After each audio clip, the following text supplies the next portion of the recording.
내가 누려왔던 모든 것들이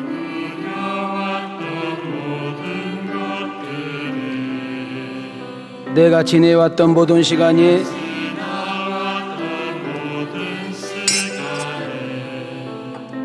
내가 걸어왔던 모든 순간이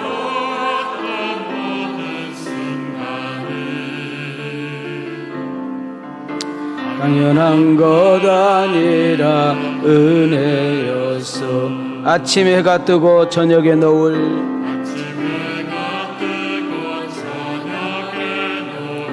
봄의 꽃 향기와 가을의 열매, 변하는 계절의 모든 순간이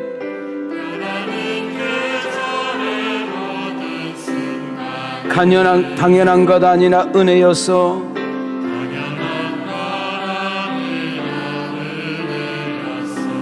모든 것이 은혜, 은혜,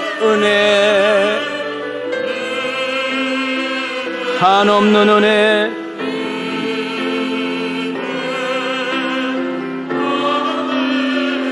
내 삶에 당연한 것 하나도 없는 것을, 없던 것 모든 것이 은혜였어. 우리 두 손 가슴에 손을 대시고 내가 이 땅에 태어나 사는 거, 어린아이 시절과 지금까지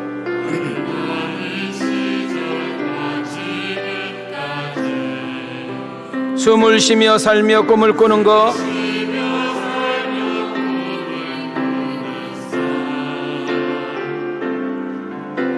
당연한 것 아니라 은혜여. 내가 하나님의 자녀로 살며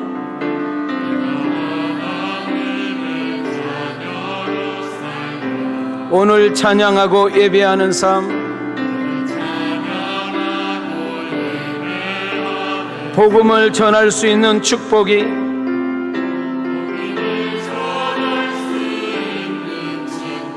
당연한 것 아니라 은혜였어. 우리 두 손 높이 들고 신앙 고백합니다. 모든 것이 은혜,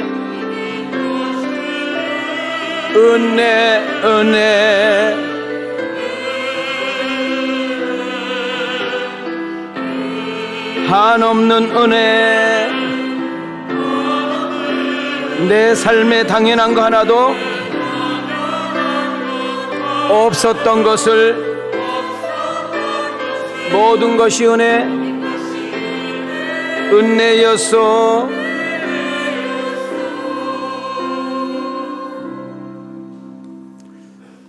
할렐루야. 저는 어제 저녁에 한 장례식을 우리 성도님들 몇 분과 다녀왔습니다. 우리 안선옥 권사님, 우리 강영수 집사님 조카이고요. 그 안 권사님 언니 부부가 저 2층에서 거의 1년 동안 매주 2부 예배 와서 예배를 등록하지 않고 드렸습니다. 그냥 있을 수 없어서 어제 우리 장로님, 권사님, 집사님들 몇 분과 위로 예배를 드리고 왔어요. 나이가 이제 43살입니다. 아주 잘 나간 친구였고 참 잘생겼더만요. 섹시도 예쁘고. 암이 발명된 지 얼마 되지 않아 급속도로 퍼져서 아침 7시 5분 정도 됐을 때 안 권사님 화장터 왔다고, 감사하다고 카톡이 왔더군요. 우리는 얼마나 미련하고 어리석은 사람인지 모릅니다.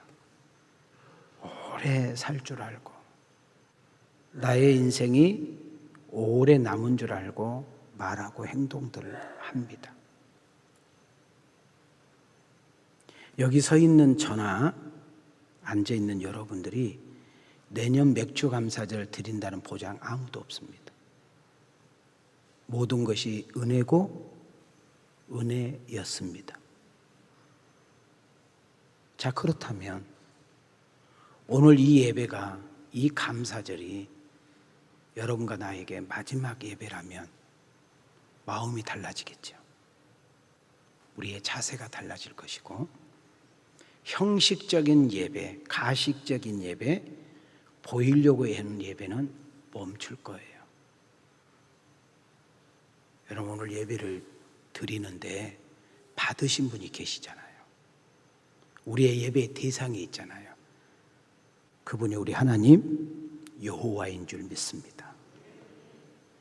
그분이 보실 때, 그분이 받으실 때 기뻐하시고 흐뭇해지는 온 마음을, 온 정성을, 나의 최고의 마음을 가지고 그분 앞에 서서 예배드리는 그런 은혜의 시간이 되어지기를 주님의 이름으로 소망합니다.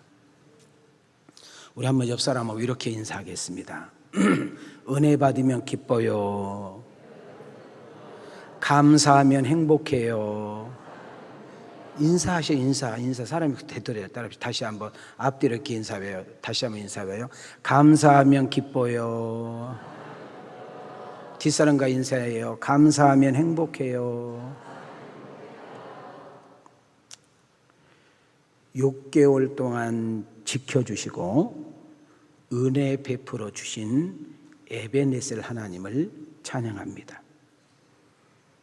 지금도 살아 계셔서 우리 곁에 나와 함께 하시고 좋은 것을 아낌없이 풍성하게 구하는 자에게 주신 임마누엘 하나님도 찬양합니다. 어제나 오늘이나 영원토록 동일하실 뿐만 아니라 한 시간도 한 틈도 우리에게 한눈 팔지 않으시고 눈동자와 같이 지켜주실 뿐만 아니라 우리의 필요한 것들을 적절하게 공급해 주시고 힘들고 어려운 세상, 버겁고 버티기 어려운 세상에 넉넉하게 살아가고 이길 수 있는 그런 힘과 은혜를 공급해 주셔서 복된 길로, 은혜의 길로, 영생의 길로 인도하실 여호와의 일의 하나님을 찬양합니다.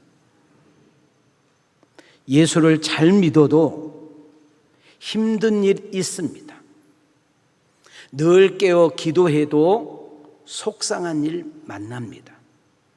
사랑하는 님이 옆에 있고 정말 눈에 넣어도 아프지 않는 내 아들, 딸이 있어도 내가 가장 잘할 것이라는, 가장 잘 될 것이라는, 너는 꼭 성공할 것이라고, 너는 틀림없다고 해서 시작했던 어떤 일들이 그릇될 수도 있고 어긋날 수도 있고 파산될 수도 있습니다. 그렇게 건강했던 나의 육체가 무너지기도 하고 정말 나는 전혀 괜찮을 거라고 생각했던 나의 육체에 바이러스가 들어와 암으로 고생할 수도 있지요. 내가 원하지 않아도 생각지 않아도 크고 작은 사건과 문제가 나를 힘들게 하고 나를 아프게 하고 나를 흔들리게 할 경우도 있을 거라는 생각이 듭니다. 그러나 아십니까? 여러분이 어디에 있든지 어떤 상황에 있든지 무슨 일을 만나든지 항상 하나님이 그 중심에 계신 줄 믿습니다. 그리고 그분은 이기게 할 것이고 이기라고 응원할 것이고 우리 어깨를 토닥거려 줄 것이고 내가 못 가겠다고 버티면 뒤에서 밀어줄 것이고 우리가 주저앉아 있으면 우리를 일으켜 반드시 여호와의 이름으로 승리하여 그 승전가를 부를 수 있는 우리 추수감사절 때에는 여호와의 니시의 하나님을 찬양하는 그런 복 있는 우리 왕성 가족들 또 온라인으로 듣는 성도님들이 되어지기를 주님의 이름으로 축원합니다. 우리 오늘 설교에 이렇게 문을 열면서 다윗의 찬양이 우리 2부 예배 드리는 여러분과 나의 찬양이 되었으면 좋겠습니다. 우리 한번 손을 이렇게 올리시고 우리 다윗의 고백, 우리의 고백이 되기를 원하는데 우리 한번 읽어보겠습니다. 시작. 내가 여호와를 항상 송축하며 내 입술로 항상 주를 찬양하리이다. 내 영혼이 여호와를 자랑하리니 곤고한 자들의 일을 듣고 기뻐하리로다. 나와 함께 여호와를 광대하시다 하며 함께 그의 이름을 높이세. 내가 여호와께 간구하매 내게 응답하시고 내 모든 두려움에서 나를 건지셨도다. 여러분, 이렇게 다윗이 고백하고 있습니다. 찬양하고 있습니다. 하나님께 감사하고 있는데 그 밑에 단어 제일 밑에만 하나 봐도 알 수 있어요. 모든 두려움에서. 다윗이 어려운 일이 없어서가 아닙니다. 무조건 형통해서가 아닙니다. 잘 되어서만 아닙니다. 좋아서만 아닙니다. 두려움이 있었다는 것입니다. 힘든 일이 있었다는 것입니다. 속상한 일도 있었다는 것입니다. 인생이 내 마음대로, 가게가 내 마음대로, 여러분 사업이 내 마음대로, 자식 농사가, 부부 문제가, 때로는 여러분의 인생의 여정이 내 마음대로 되지 않을 때도 있었다는 것이죠. 그러나 우리가 중요한 거 하나는 그분께서 건지신다는 겁니다. 그분께서 구원하시겠다는 것입니다. 무사히 지나가시겠다는 것입니다. 그 하나님을 찬양하는 여러분과 내가 되어지기를 축복합니다. 6개월 동안 내게 주신 은혜를 새겨보고 다시 한번 은혜에 감사하면서 출발하는 성도 여러분, 하늘의 복과 땅의 은총이 우리 10년 가운데 충만해지는 은혜가 있기를 소망합니다.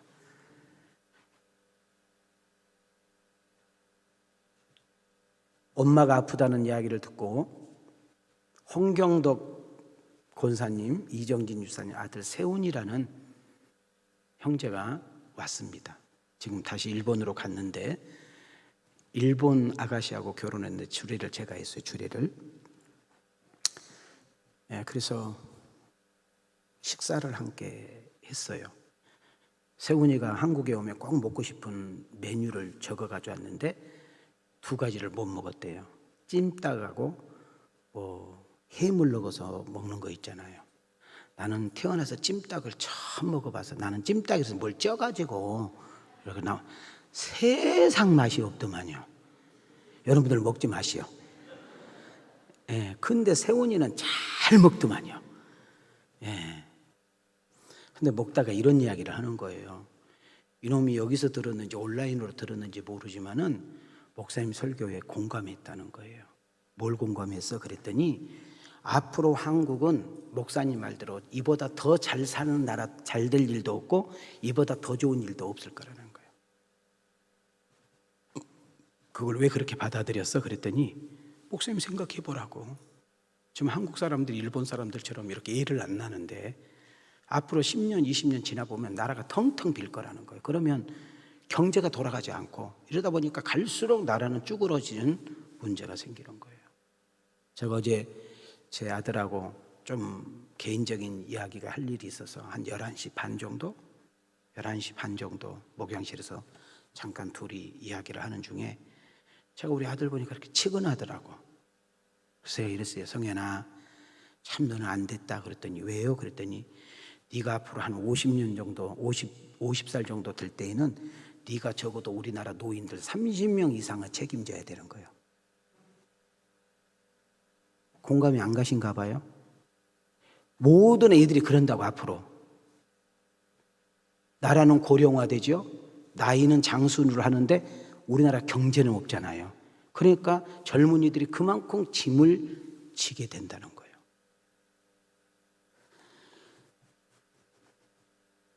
이순신 장군도 세종대왕도 심지어 박정희 대통령, 이승만 대통령, 더 나아가서 여러분 한 20년 전에 돌아가셨던 대통령도 누리지 못한 것을 우리는 누리고 살아요.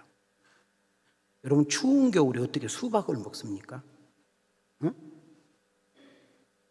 여러분 상상을 초월한 우리는, 여러분 어떻게 줄이 없는데 전화 통화가 돼요? 말이 돼요, 여러분?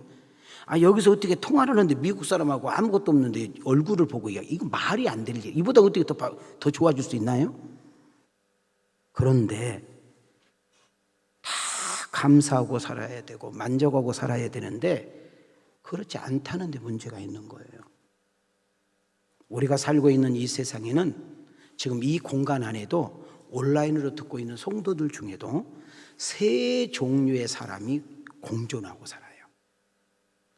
저는 세 종류 안에 오늘 여러분과 나는 어떤 자리에 서 있는지 한번 자각할 필요가 있다고 생각합니다. 첫 번째입니다. 은혜를 받고도 뭐한 사람? 써 있잖아요. 은혜를 받고도 뭐한 사람? 있어요, 없어요? 아니, 여러분 주변에 여러분 아는 사람 가운데 있어요, 없어요? 우리 주변을 보시면 은혜를 받고 사랑을 받고 도움을 받았고 신세를 졌는데 정말로 인간 이하의 짓을 하는 사람들이 있지요. 이것이 교회 밖에만의 이야기일까요? 아니올시다.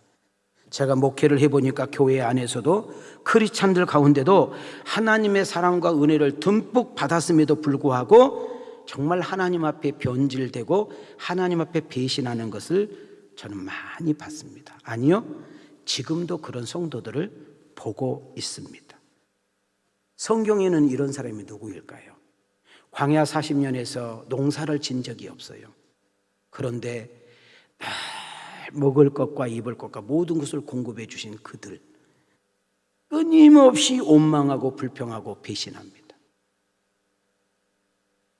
베냐민 지파 중에 가장 작은 자라고 자기 자신이 표현했던 사울 왕, 너무 부끄럽고 너무 자신이 없다고 구루마 뒤에서 숨어 있었던 이 사울이라는 사람이 40년 통치하는데 완전히 변질되고 자기가 하나님 자리에 있음으로 인해서 결국 그 집안은 자기뿐만 아니라 자기로 인해서 집안이 완전히 몰락하는 저주의 자리에 서게 되지요. 예수님의 12제자 가운데 가론 유다는 동깨를 맡은 사람이다. 이 말은 우리 교회로 말하면 교회 재정부장이라는 거예요. 여러분 회사도 마찬가지고 교회도 마찬가지고 어느 모임이나 단체는 가장 믿을만하다고 하는 사람에게 동깨를 맡기는 거예요.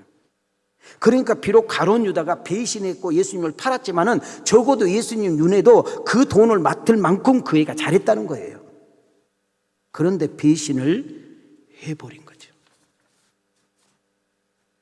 한 걸음 더 나가서 은혜를 받고도 뭐 할 줄 모르는 사람? 자, 우리 손을 이렇게 들고, 자, 손 내리시고 집중하고 손 들으시고 따라합시다. 내 이야기다. 부모의 은혜, 스승의 은혜, 이웃들과의 많은 분들에게 신세를 지고 도움을 받아서 우리가 여기까지 왔음에도 불구하고 우리 크리스찬들 가운데도 은혜를 받고도 그 은혜에 감사할 줄 모르는 사람, 지금까지 지내온 것 하나님의 은혜라고 찬양을 할 줄 알면서도 내 마음에서는 요지부동, 자기가 잘나서 열심히 해서 운이 좋아서 어쩌다 보니까 자기가 이렇게 누리고 있다고 생각을 하는 거지요. 교만한 행동입니다. 우리는 이런 분들은 바울이 고린도 교인들에게 편지를 쓰면서 던졌던 말을 되새겨볼 필요가 있습니다. 고린도후서 4장 7절입니다. 시작. 누가 너를 남달리 구별하였느냐? 내게 있는 것 중에 받지 아니한 것이 무엇이냐? 내가 받았은즉 어찌하여 받지 아니한 것 같이 자랑하느냐? 네가 가지고 있는 것 중에 내가 주지 않는 것이 뭐가 있지? 우리는 건강이 내 것이라고 생각하는데 건강을 잃어보면 내 것이 아니라는 것을 알게 됩니다. 여러분, 내 옆에 있던 배우자가 내 것인 줄 알았고 내 자식이 내 것인 줄 알았고 직장이 영원한 줄 알았는데 여러분, 그렇게 좋아하고 그렇게 사랑하고 그렇게 의기양양했던 뭔가가 영원히 내 것인 줄 알았는데 떠나보면, 잃어보면 그때서야 내 것이 아니었다라는 사실을 주제 파악을 하게 되는 것이죠. 누구만 감사할 수 있는 것입니까? 모든 것이 하나님으로부터 왔다고 믿어지는 역사인 것입니다. 여러분 10의 1조는 돈이 아닌 것입니다. 저는 죄송하지만 10의 1조를 드리지 않는 성도는 참 신앙으로 보지 않고요, 11조 드리지 않는 성도는 나는 그 사람이 하나님을 진짜 믿는다고 믿지 않는 사람이에요. 여러분은 죄송하지만 어떤 신앙을 가지고 있는지 모르지만 그 사람이 목사랄지라도 장로랄지라도 권사랄지라도 11조 드리지 않는 신앙은 나는 분명히 말합니다, 꽝이라고 생각해요. 왜요? 11조라는 것은 돈이 아니라 신앙 고백인 것입니다. 하나님, 한 달 동안도 당신의 은혜 속에, 한 달 동안도 당신의 도우심 속에, 한 달 동안도 당신의 간섭하심 속에, 한 달 동안도 당신께서 주시는 은혜 가운데 내가 이렇게 살 수 있었습니다. 그것을 인정하고 표현합니다. 그게 11조예요. 여러분 솔직하게 11조 하지 않는 분들, 여러분 한번 여러분이 스스로 자각해 봐요. 내가 진짜 그런 믿음이 있는 것인지. 없으니까 못하는 거예요. 돈 문제가 아니에요. 11조를 드리면 복을 받는다, 복을 받는, 이거는 유치원 수준이에요. 유치원 수준. 모든 것이 하나님. 여러분, 우리가 부모님 마음에 들기만 하면, 부모님 마음에 흡족하기만 하면, 부모님 마음에 기대가 되면, 여러분 부모님은 없어도 빚을 내서라도요, 여러분 사채를 얻어서, 달러돈을 얻어서 자식을 공부를 시키고, 소를 팔고 논을 팔아서 공부를 시키는 것이 우리 부모님의 마음이에요. 우리 하나님은 똑같은 것이에요. 축복받기 위해서 11조를 든다. 그거는 이방적인 신앙이고 기초적인 신앙도 안 되는 거예요. 우리는 11조는 하나님과 나와의 관계 속에서 이루어지는 신앙의 고백인 줄 믿습니다. 아멘 안 해도 돼요. 저는 그래서 죄송하지만 여기 서 있는 담임 목사는 11조 안 한 성도 난 인정 안 해요. 당신은 가짜야. 예수 믿는 종교인에 불과한 거야. 뭐 시험 들어도 할 수 없어. 그러니까 시험 드는 거예요. 그러니까 왜? 내가 그런 신앙이 없으니까. 그럼 내가 증거를 대드릴게요. 다윗을 보십시다. 역대상 29장에 보면 다윗이 자기의 전 재산을 정리해서 하나님께 올려드립니다. 왜 이렇게 많은 돈을 올려드렸는가 하고 봤더니 하나님의 성전을 짓기 위해서 올려드렸어요. 정말 아낌없이 너무 기쁜 마음으로 자원하는 마음을 가지고 드렸어요. 그런데 하나님이 어느 날 다윗을 찾아오셨어요. 다윗아, 너 이렇게 많이 드렸어? 너 어떻게 이렇게 돈이 많았니? 야, 너 이렇게 어마어마한 돈을 드리는데 아깝지 않았어? 계산하지 않았어? 라고 했을 때 다윗이 하나님 앞에 고백한 내용을 한번 보시기 바랍니다. 여러분과 나의 어떤 차원이 있는지. 자, 그냥 읽지 마시고 생각하면서 읽어보시오. 아셨죠? 마스크를 썼지만 움직이시오. 시작. 부와 기가 주께로 말미암고 또 주는 만물의 주제가 되사 손에 권세와 능력이 있사오니 모든 사람을 크게 하심과 강하게 하심이 주의 손에 있나이다. 나와 내 백성이 무엇이기에 이처럼 즐거운 마음으로 드릴 힘이 있었나이까. 모든 것이 주께로 말미암아 싸우니 우리가 주의 손에서 받은 것으로 주께 드렸을 뿐이니이다. 자, 이 말이 무슨 말이에요?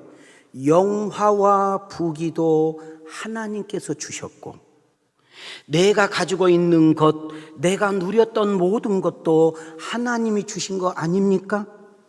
내가 드릴 수 있음에, 당신에게 바칠 수 있음에 감사하며 그 주신 하나님을 높이며 찬양하리이다. 저는 이 설교를 준비하면서 이런 선한 욕심이 생겼습니다. 우리 두 손을 이렇게 모으시고, 자, 2층도 한번 모으시고, 자, 온라인도 모으시고 저를 따라합시다. 하나님, 제2의 다윗이 내가 되게 하옵소서.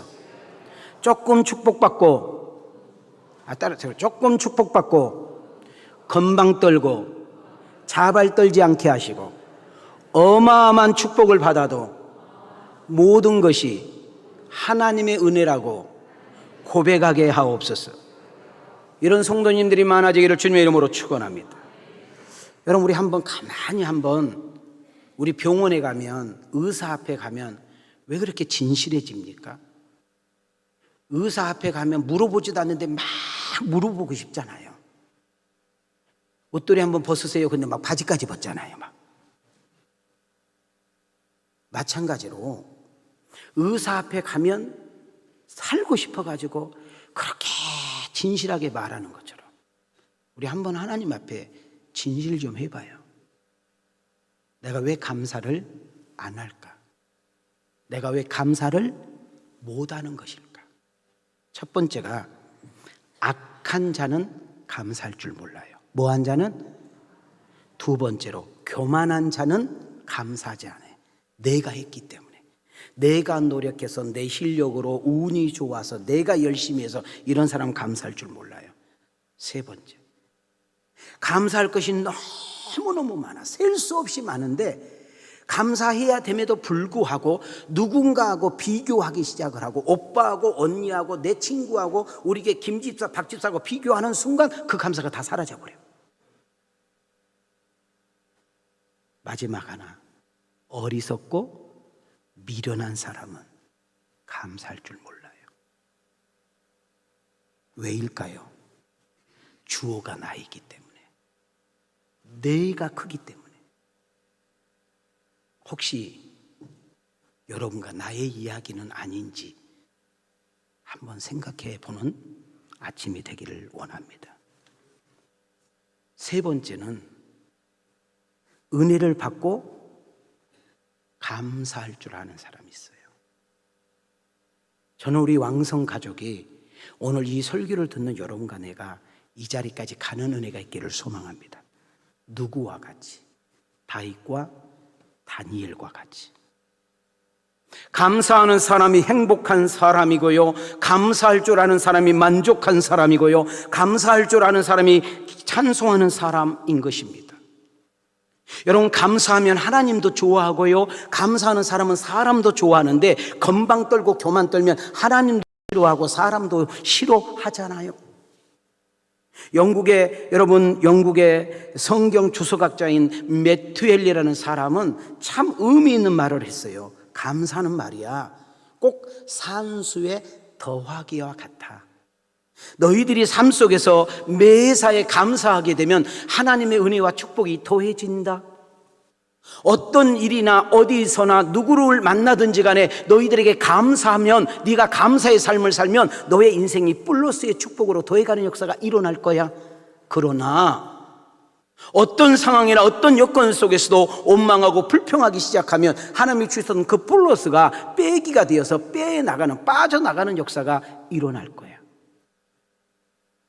여러분, 성경은 아니지만, 진리는 아니지만 이 말에 되게 의미심장한 말이 있다는 사실을 깨달았으면 좋겠습니다.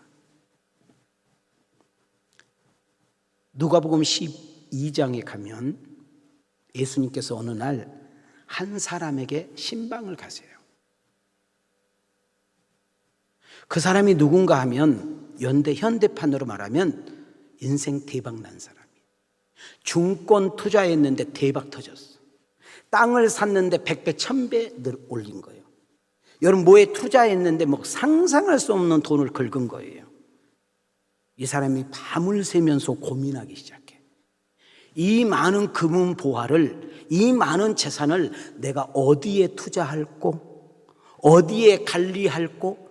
이 많은 재산을 어디에 숨겨야 도둑들이 손을 타지 않고 내가 도대체 어떻게 관리해야 이 돈이 안전하게 보장될까 때문에 밤을 새면서 몇 날 며칠을 고민하고 있는 이 사람에게 우리 주님이 찾아가셔서 두 마디를 물었어요.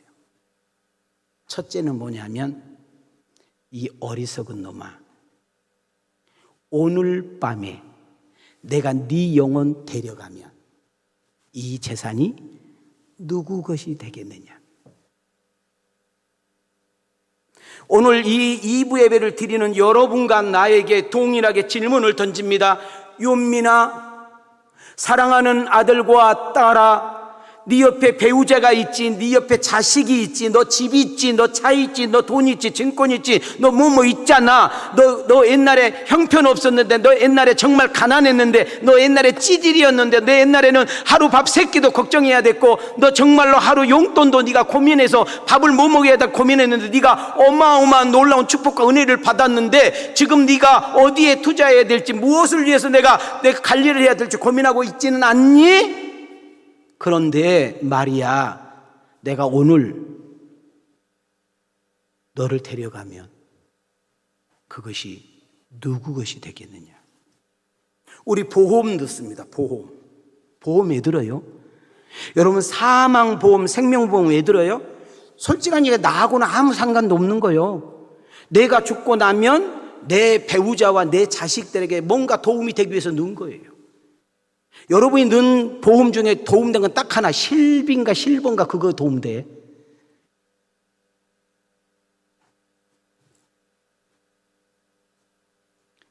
여러분 20절을 보세요. 어리석은 자요. 나 이 어리석은 자가 되지 않기를 주의 이름으로 축원합니다. 나는 오늘 2부 예배 드리는 여러분들이 지혜로운 자가 되고요, 밝은 자가 되고요, 겸손한 자가 되고요, 주의 은혜가 있는 자가 되어지기를 주님의 이름으로 축원합니다. 그럼 이 부자의 어리석이 뭐예요? 아무리 봐도 이 부자는 그 어마어마한 은혜와 축복을 받았는데 감사가 빠졌어.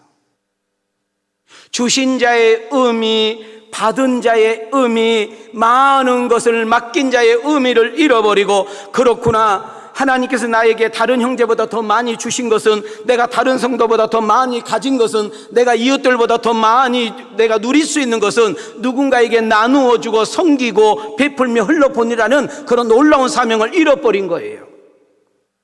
그리고 또 하나는 내일 일을 모르기에 이렇게 미련하고 어리석은 행동을 하는 것입니다.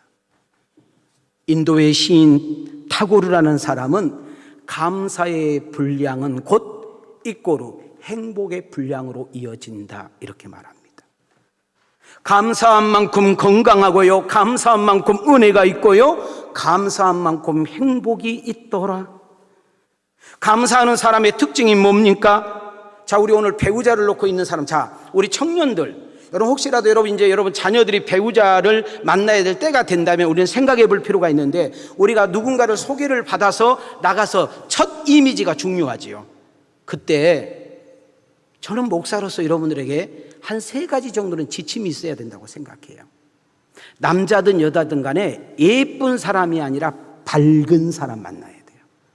뭐한 사람 말하라고요? 밝은 사람. 여러분, 예쁜 것은 초등학교 사진 보지 않고는 믿을 수 없어요. 다 고칠 수 있고 다 리모델링 했기 때문에 정확한 얼굴 아니에요.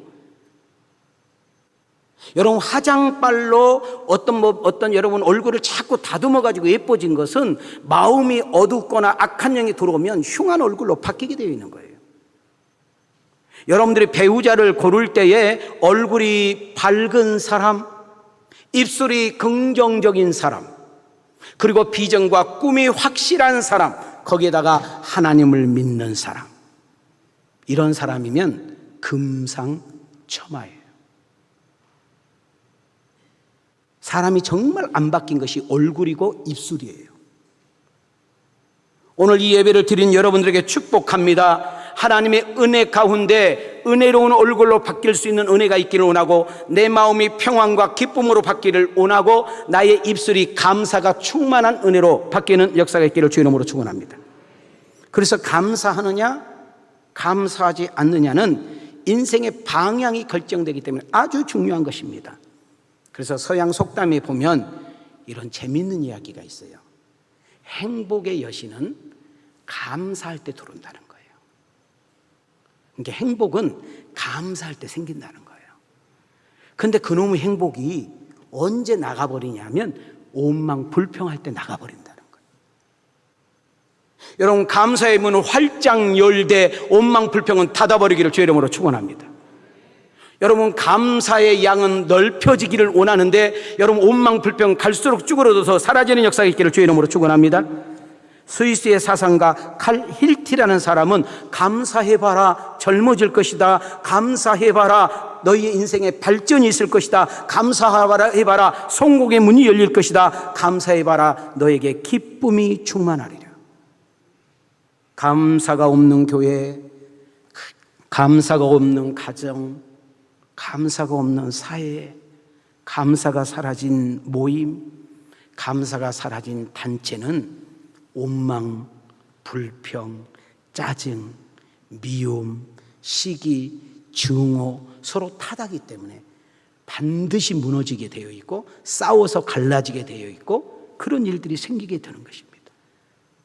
감사가 없는 것은 지옥이고요, 감사가 없는 사람들은 병든 것이고요, 감사를 모르는 사람은 이미 희망이 사라졌기 때문에 그는 망할 수밖에 없고 무너질 수밖에 없고 깨질 수밖에 없는 거예요. 우리 남자 청년들, 아무리 그 자매가 예쁘고 아름답게 생기고 진짜 헬섬처럼 생겨도 입이 저주고 입이 원망불평이면 끝내야 돼. 왜?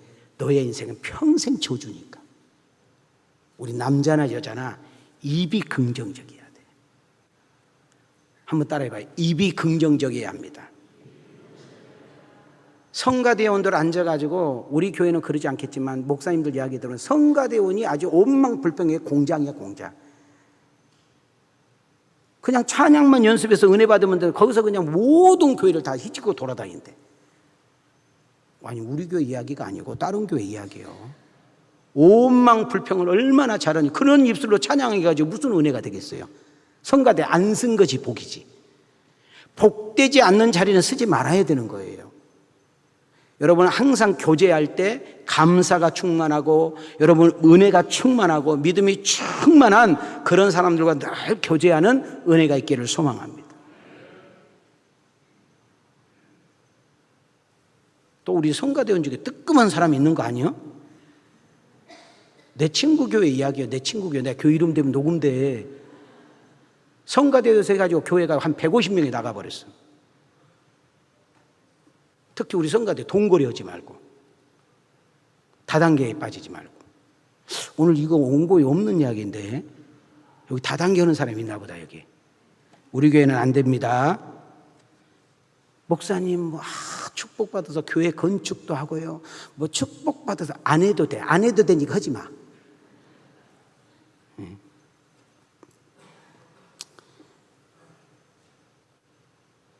여러분은 감사가 없다면 지옥입니다. 초막이나 궁궐이나 내주 예수 모신 곳이 하나님 나라. 환경이 아니라, 여건이 아니라, 상황이 아니라 내 마음의 상태와 영적인 상태를 말하는데, 여러분 이 설교를 듣고도 문 열고 나가서 또 원망하고 불평하고 또 남 이야기하는 그런 사람들, 정말 불쌍한 사람. 근데 또 중요한 것은 3, 4, 5 또 커피 먹어서 또 함께 앉아 있어. 신기하잖아요. 그래서 그 사람을 보려면 교제권을 보라는 거예요. 교제권. 여러분, 신앙이 반듯하게 크고 신앙이 쑥쑥 자라서 성령의 아름다운 열매를 맺고 하나님의 축복을 다 받아 누리며 살아가는 주인공이 되기를 원하시면 우리 두 손 들고 아멘 해봐. 그대로 계셔. 그대로 두 손 들고 있어. 그러려면 두 가지를 고쳐요. 교제권을 바꾸셔. 원망하고 불평하는 사람 옆에 가지 마. 축복과 은혜에 있는 자리에 있으면 그 축복이 내게 떨어지는 역사 일어날 줄 믿습니다. 그리고 따라해봅시다. 감사의 부유한 자가 되리라. 감사의 부자가 되리라.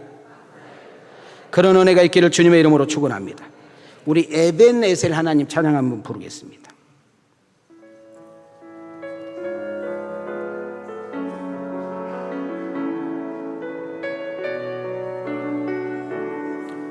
우리 가슴에 손을 대시고 감사하신 하나님, 감사하신 하나님, 에벤에셀 하나님,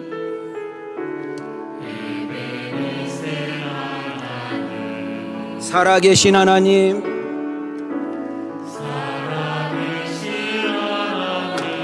에벤에셀 하나님, 여기까지 인도하셨네.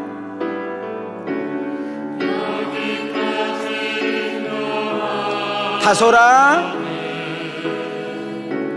감사하신 하나님, 여기까지 인도하셨네.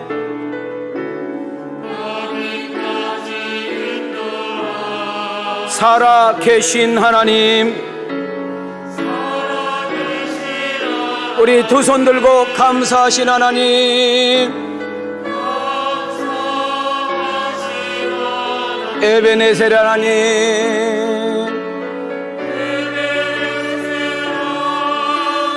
살아계신 하나님, 에베네셀 하나님,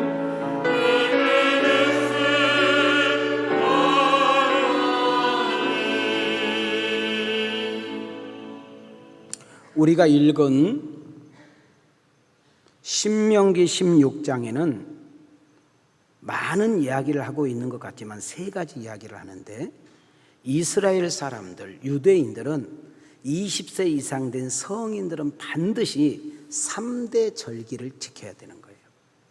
첫 번째 절기가 유월절이고, 두 번째 절기는 맥주 감사절이고, 세 번째 절기는 수장절입니다.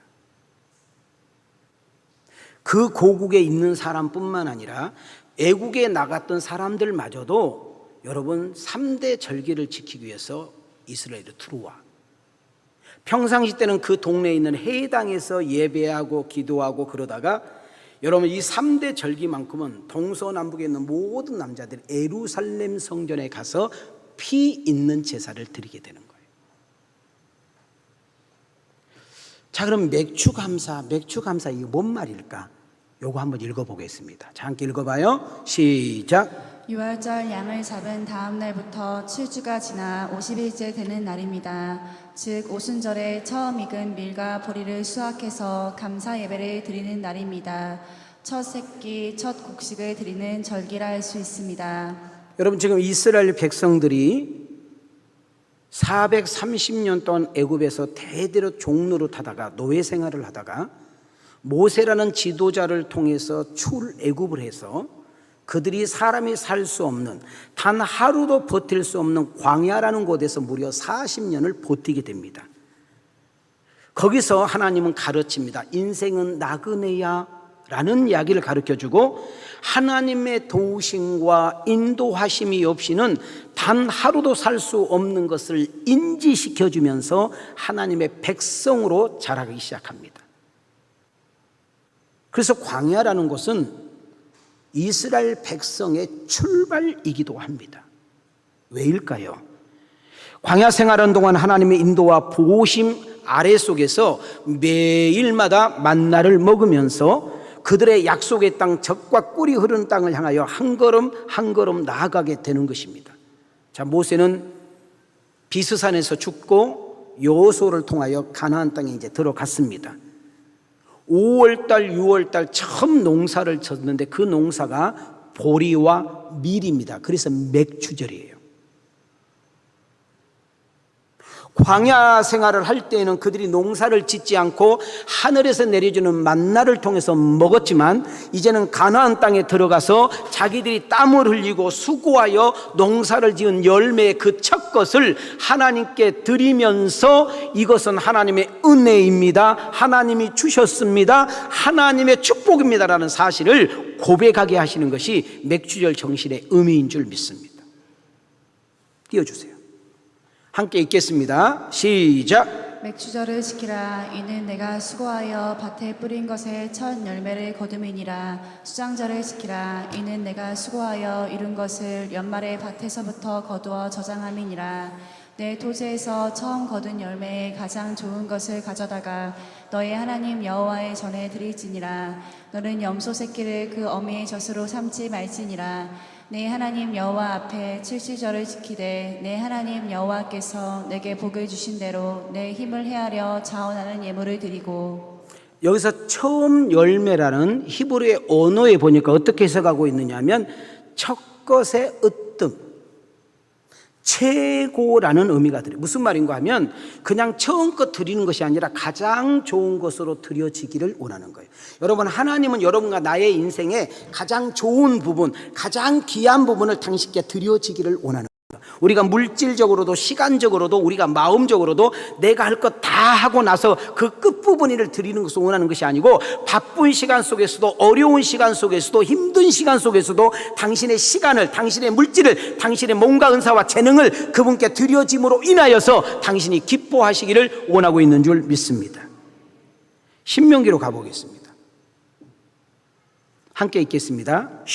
읽으세요. 하나님 말씀 시작. 일곱 주를 셀지니 곡식의 낫을 대는 첫날부터 일곱 주를 세어 내 하나님 여호와 앞에 칠칠절을 지키되 내 하나님 여호와께서 내게 복을 주신 대로 내 힘을 헤아려 자원하는 예물을 드리고 너와 내 자녀와 노비와 내 성중에 있는 레위인과 및 너희 중에 있는 객과 고아와 가부가 함께 내 하나님 여호와께서 자기의 이름을 두시라고 택하신 곳에서 내 하나님 여호와 앞에서 즐거워할지니라. 너는 애굽에서 종되었던 것을 기억하고 이 규례를 지켜 행할지니라.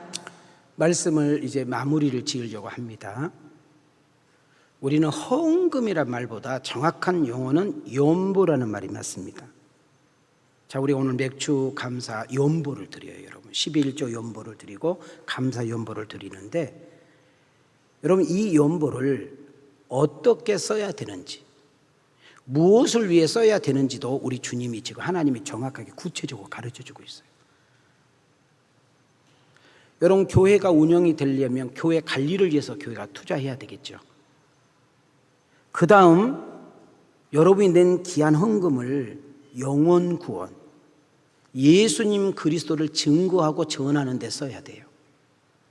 한 걸음 더 나가서 교회가 세워짐으로 그 지역에 전도가 되고, 교회가 세워짐으로 그 지역이 하나님 나라로 바뀌는 것처럼 교회에 세워지는 일과 선교사님들을 우리는 가지 못하지만, 내가 갈 수는 없지만 우리 어떤 작은 헌금들이 모아져서 여러분 전 세계에 흩어진 선교사님들을 돕고 그 선교사님들을 후원하는데 물질이 쓰여져야 돼요. 그 다음 저희 왕성교회처럼 인물, 현재는 어린아이들이고 중학교고 청년들 천박 지축 갖고 전혀 도움이 되지 않는 것 같지만, 여러분이 낸 헌금을 가지고 그 아이들에게 장학금을 주고 그 인물을 키워내면 20년 후에, 30년 후에, 50년 후에는 그가 크리스찬으로서 대통령이 되고 장관이 되고 총장이 되고 기업인이 되고 스포츠 선수가 되고 여러 가지 분야에서 예수의 향기를 드러내고 하나님 이름을 높이는 그런 인물을 키워내고 인재를 길러내는 데 써야 될 줄 믿습니다. 그 다음 마지막 하나는 구제와 나눔이에요.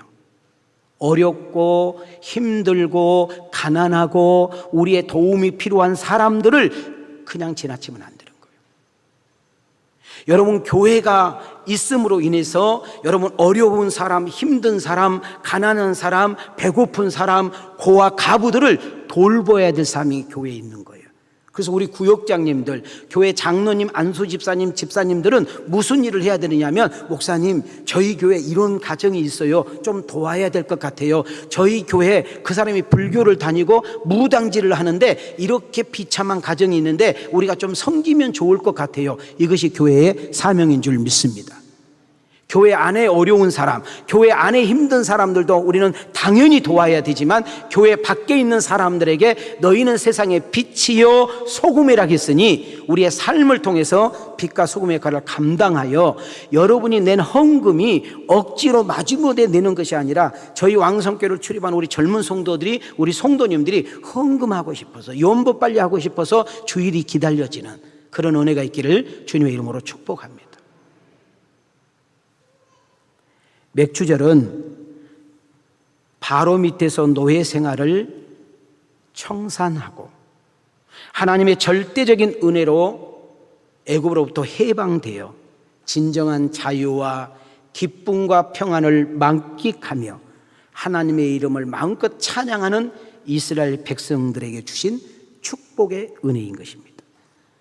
절대 은혜와 절대 사랑으로 죄에서 구원하시고 예수님의 십자가의 사랑과 보혈의 능력으로 우리가 구원을 받아 오늘 이렇게 하나님 앞에 영광을 돌리고 있는 줄 믿습니다.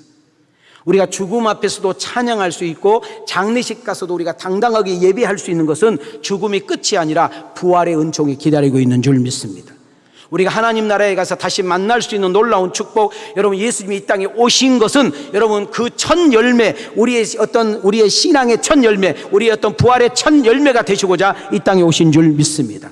우리는 그 은혜를 받았습니다. 그 사랑을 먹었습니다. 우리는 감사하며 찬양하며 이 기쁜 소식과 이 놀라운 소식을 증거할 사명이 우리에게 있는 줄 믿습니다. 우리 가슴에 한번 손을 대보면서 저는 여러분에게 기도합니다. 여러분, 제가 기도할 때 아멘 하시기 바랍니다. 하나님, 6개월의 삶을 더듬어 보면서 당신의 은혜였군요. 앞으로 남는 6개월의 삶도 당신의 은혜 없이 살 수 없다라는 사실, 오늘 2부 예배를 드리는 성도님들에게 감사가 회복되고 후반기가 되어지는 역사가 일어나게 하옵소서. 우리 성도님들의 가정마다, 직장마다, 사업마다, 손으로 되는 일마다, 계획하는 일들마다 당신의 도우심과 간섭하심 속에 감사가 풍성한 인생으로 회복되게 하옵소서. 내가 있는 자리에서, 내가 있는 처소에서 내가 만난 그 주님의 십자가의 사랑과 부활의 신앙을 회복할 뿐만 아니라 누군가에게 증거하고 그리스도의 증인이 되어 전도의 열매를 맺는 은혜가 있게 하옵소서. 남은 인생만큼은 하나님께 영광을 돌리고 그분을 기쁘게 하면서 사나 죽으나 주의 것이라고 고백할 뿐만 아니라, 하나님, 나 때문에 구원의 통로로, 나 때문에 은혜의 통로로, 나 때문에 축복의 통로로, 나 때문에 부흥의 통로로, 나 때문에 잘됨의 통로로 쓰임을 받는 내가 되게 하옵소서. 나의 심령이 지옥이 아니라 나의 심령이 감사함으로 천국이 되게 하시고, 나를 만나는 사람들에게 천국이 이어져 가게 하시며, 나를 만나는 사람들에게 인생의 진정한 가치와 의미를 깨달아 살아갈 수 있는 복 있는 데가 되게 하옵소서. 작은 것이지만, 큰 것이 아니라도 커피 한 잔이라도, 비빔밥 한 그릇이라도, 아니면 빵 한 조각이라도 내가 나눌 줄 알며 섬길 줄 아는 가운데 거기에 그리스도의 사랑이 나타나게 하시고 거기에 인생의 만족과 기쁨이 있는 성숙한 신앙으로 거듭나게 하옵소서. 나의 입술을 성령께서 지져주셔서 온망과 입술이 감사로 바뀌게 하시고, 이 어둠의 권세, 더러운 귀신이 떠나가고 보혜사 성령이 내 안에 계시며 빛 대신 예수님이 내 안에 비춰줌으로 인하여 내 얼굴이 은혜로운 얼굴로 바뀌어지게 하옵소서. 묶인 인생이 풀리게 하시고 막힌 인생이 열리게 하사 은혜의 통로자로, 잘됨의 통로자로 쓰임을 받는 우리 2부 예배 성도들과 온라인 성도들이 되어줄 수 있도록 축복하옵소서. 이런 은혜가, 이 축복이 우리 모두에게 있기를 주님의 이름으로 축원합니다. 은혜 주신 하나님께 영광이 축복해 주옵소서. 지금 우리 주 예수 그리스도의 은혜와 하나님 아버지의 사랑하심과 성령의 감화감동 충만하신 역사가 첫 번째 절기를 통하여 큰 은혜 받고 세워지기를 다짐하며 회복되어서 많은 사람에게 다가가고 사랑으로 나누어주며 우리에 있는 모든 것을 다하여 주의 사명 감당키를 소원하는 우리 왕성교회 사랑하는 성도들 심령 이외와 온라인으로 이렇게 안타깝게 예배드리는 우리 사랑하는 성도들 가정과 저들이 하는 사업장 위에 이제로부터 영원토록 함께 계실지어다. 아멘.